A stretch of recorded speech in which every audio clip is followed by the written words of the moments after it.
everybody, we are the Bark Beetles Beaters. And for everybody who's not too familiar with this terminology, bark beetles are tiny insects that reproduce under the bark of trees in forest regions. Now you might also wonder how we ended up choosing the topic of insects and trees for this AI challenge, and that needs a bit of a prehistory. So two of our team members are actually from the Black Forest region in southern Germany, where it exactly looks like this. So we have a canopy of evergreens, idyllic forests, and deeply carved valleys. It's simply beautiful, like it's in a fairy tale. However, because of the significantly high spread of bark beetles in recent years, large proportions of the forest started to look like this now. So dramatic, irreversible alterations, both in natural and urban forest environments, have occurred. Through our personal connections to forest workers in the Black Forest and through parallelly conducted interviews, the widespread issue of bark beetles became evident to us, and the foresters highlighted that it is a huge struggle to identify the harmed trees as fast as possible, unfortunately leading to more and more forests that look like this, like very sad and very dry. So that leads us to the problem at center. Bark beetles are insects that are just millimeters long, like super tiny as mentioned earlier, spreading across forests, particularly in Europe and North America. And by infesting a tree, the bark beetle blocks the circulation of the sap by attacking the bark of any tree and boring holes into the tree to lay its eggs.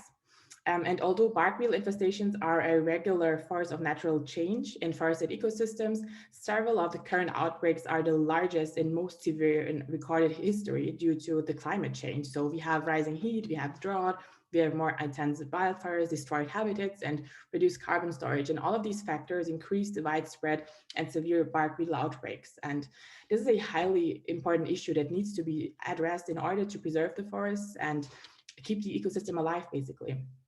And the question is, how do you actually detect an infestation, right? So signs of infestation with the bark beetle are recognizable almost immediately because of the concentrations of brown board dust that appear at the base of the trunk. Later symptoms of infestation, when it's sadly already too late to countermeasure, are pieces of bark falling off, discoloration at the bottom of the crowns and moving upwards with time, or needles dropping from the crown when green. And all of these side effects lead to the death of a tree within just 4 weeks, which is crazy. And this is actually like how a worst case example could look like. You can see the brown trees. These are all the dead trees, which cannot be saved anymore. So seeing how fast these insects can spread and how much they harm our forests and thereby actually our whole environment, it becomes evident how important this topic is. However, we still want to underline this importance with some facts and figures. So currently, forests take up 43% of the EU landmass. And it is, of course, in our interest that this percentage does not decrease significantly, since trees are not only the lungs of our earth, but also represent one of the most important renewable raw materials. This is also why the EU developed a forest strategy that focuses on the preservation of the timber industry. Going a bit more into detail, we categorize the damages caused by the bark beetles into environmental and social threats. So first, the infestation and killing of trees threatens the environment and wildlife. In the long run, the shift of the tree line endangers certain species of animals. In the US, for example, the grizzly bear had to move closer to the cities and is now seen as an endangered animal because the infestation of the bark beetles destroyed its natural habitat. Similarly, other animals like certain bird breeds are also in danger. Moreover, the absence of sheltering trees leads to landscapes heating up faster and threatens water resources. So less trees also means less carbon being stored, right? So increases, of course, the air pollution as well. What's more, thinking about popular tourism places or urban environments, the bark beetle spread decreases recreational spaces as well. And as Iram already said, the current changes in the climate make the trees more vulnerable. However, all these effects that I just explained also intensify the climate change even further. So this is a vicious circle. And in order to fight the climate change and to cool down the earth, those sheltering trees are really essential. And apart from these rather obvious environmental threats, there are also some social threats that should not be ignored. Although this is not just a European, but rather a worldwide problem, you can here see that forests make up a big part of the European countries. In my home country, for example, in Austria, the land area of forests count up to almost half of the entire country, while forests also take up around 15% of Denmark.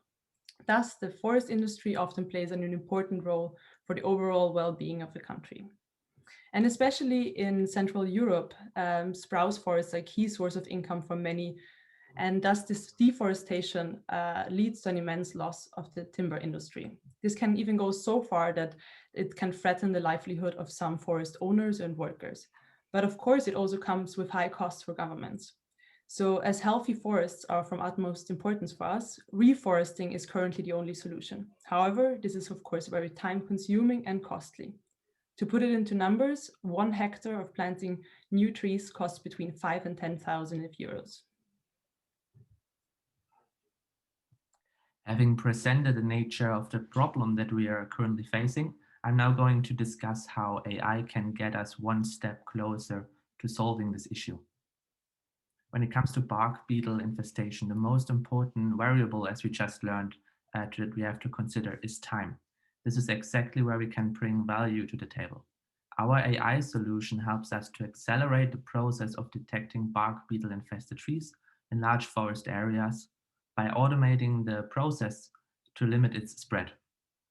In consequence, it keeps our forests alive by preventing unnecessary deforestation. The AI that we developed with the Peltarian platform automates the detection process by analyzing recordings of cameras. The AI identifies any patterns in the tree that suggest the existence of bark beetles to enable timely reaction. For modeling the AI, we used a data set of 241 pictures of healthy as well as infested trees that we mostly collected in the Black Forest and Copenhagen area. As encoding time, we used 1 hot, as for now the AI understands the trees as Boolean variables, which means that the tree is either infested or not infested. However, we aim to improve this in the future and enable further categorization to identify the exact stage of infestation as well as the type of bark beetle.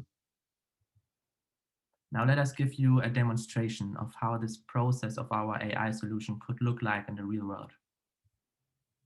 Here you see a picture that has been captured close to my hometown back in the Black Forest.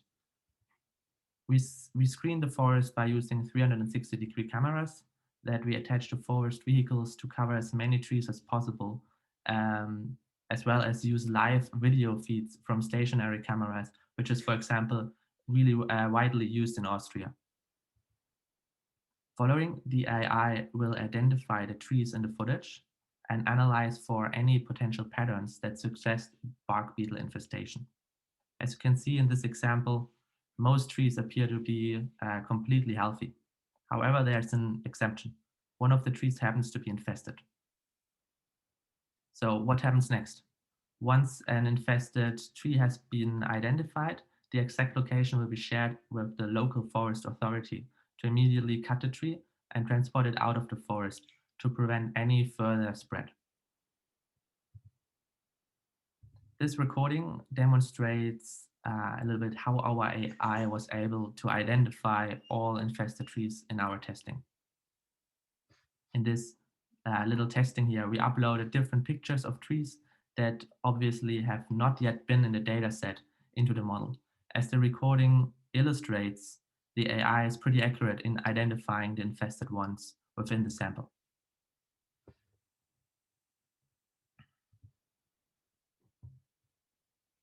As you could see, our current prototype detects infestation mostly based on footage of the tree trunks. However, to cover bigger areas of the forest, our future goal is to further develop the AI to detect infestation also based on footage of tree crowns, where the AI recognizes changes in leaf colors as well as leaf structures. As we are still in the early stages of developing our AI tool, we do acknowledge that there are some limitations within it. Firstly, we have only taught our AI tool to detect infestation with bark beetles. However, there might be other insects that create very similar damages to the trees as bark beetles. This could confuse our AI tool that doesn't recognize other harmful insects and could classify it wrongly. To offset this, we will partner with forestry industry experts and teach our AI tool to distinguish the bark beetles infestation from other infestations. We also acknowledge that forestry workers might still need to double check that the tree needs to be cut down. It could also be the case that the tree is already infested but it's not visible yet. Thus, in order for the detection rate to be high, the forest should be scanned regularly to prevent any spread of bark beetles. Our last limitation is the method of the scanning of the trees. As we are using the cameras installed on the forest vehicles and drones, not all trees will be analyzed. Thus, we might miss some trees that are deeper in the forest and which are infected, as well as the ones that are not tall enough and thus cannot be analyzed by our drones.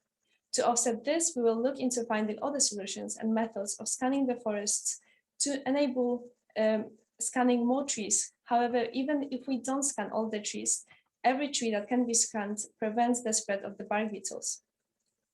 Having elaborated on the limitations, here are a few solutions of how we will work on improving our AI model so that it has a better detection rate, can distinguish between various harmful insects, is more precise and accurate. Firstly, we will partner with the forestry industry experts in order to learn more about the different insects that attack the tree and further signs of the bark beetles. While doing so, we will gather more pictures of infested trees to make our AI tool more precise and accurate. We will also want to learn about other bugs and insects in order to teach our AI tool to distinguish the bark beetles infestations from other harmful infestations. Here we will also have an opportunity for our AI tool to be able to do more than just detecting the bark beetles. Once we partner with forestry industry and gain better knowledge, we could potentially offer a more varied solution that not only detects the bark beetles, but other harmful insects too. In this way, we would shift our attention from detecting the bark beetle infestation towards protecting the forests, keeping them green, healthy, and free from many types of harmful insects that endanger trees, animals, and humans. We would also like to highlight that there is a potential of making this idea commercially viable. We will target 3 customer groups that are most closely related to the forestry industry. Firstly, with small private forest owners, we could test our solution, learn more about the industry, and enter the network. Following the successful pilot stage, we will then move on to the large private forest owners and community and state owners. This would allow us to build our expertise, trust, and network before scaling up. We would also offer our solution as a subscription-based service.